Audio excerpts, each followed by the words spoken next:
This morning I'm going to look at a couple of Norelco cassette changers from 1968 I have that do not work. And maybe someone out there in YouTube land can give me a lead on someone who could help me repair these. They're too complicated for me. On the left here we have the 2502. It has the cassette well and a place for the cassettes to go into after they've played. It can hold 6 cassettes. I'll show you in a minute how it does that. And this is the 2401. Same system, except this is a little fancier. It has an internal amplifier, so it doesn't need to be hooked up to your stereo system, and it can record, and it has pretty much the same system.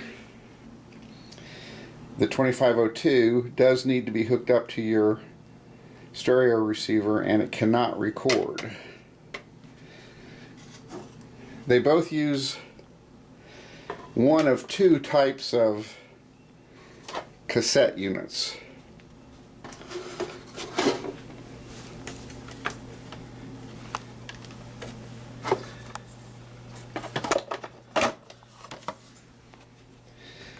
In this case, you would slide 6 cassettes into here.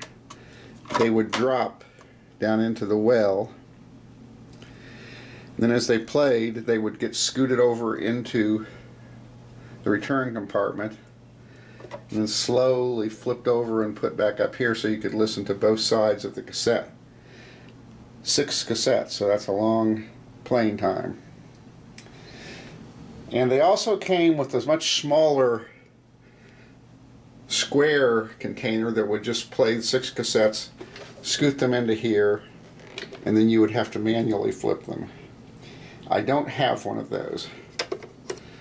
This one just came with the cover for it, and this one had the ski slope jumper, which I think is what it gets kind of commonly called,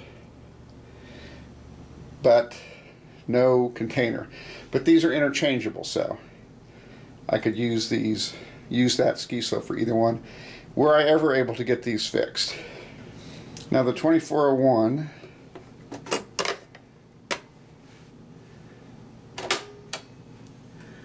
is not DOA. Light comes on,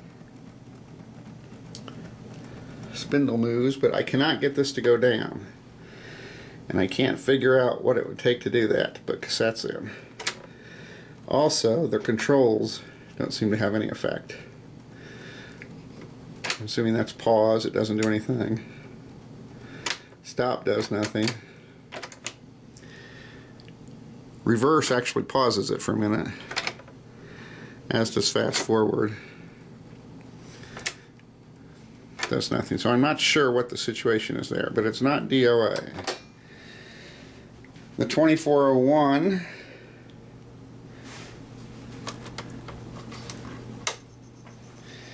also is not DOA, but the spindles don't move, and I really can't get it to do anything else. And it's missing the little cap there on the right spindle, so. But it's not DOA. When I got the 2502, there was a lot of things rattling around, and I opened it up and found those things inside the cabinet. Not a good sign, particularly that little white plastic piece.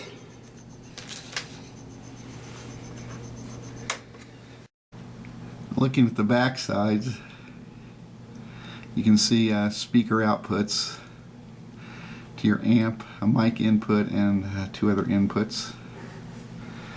Nothing really on the 2502. I know these are beyond me because I have the SAMs for the 2401 over there. It's incredibly complicated. It's 24 pages long. Just a massive amount of information that's way past my skill set. Here's the ID plate for the 2502. I know that's Austria or something. Looks like it's the 50th week of 1968. And here's the ID plate for the 2401. Looks like that was made in the 36th week of 1969, actually, not 68. Here's the inside of the 2502, at least with just the top part of the cabinet removed. It's much more complicated to take the 2401 apart. Have to pull all the knobs and everything, so I'm not going to do that today, but I'm sure it's similar but more the same and much more complicated because I've already had it off before.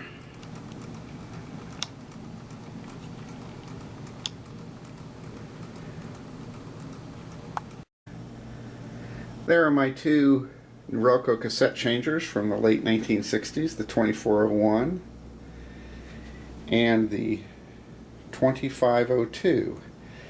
Not working. If anyone out there in YouTube land has any leads on how I could get these repaired, I'd like to hear that. Even if I can't get them repaired, I kind of like having them in my collection. They're interesting items. So, thanks for watching. Hope you enjoyed it. Bye.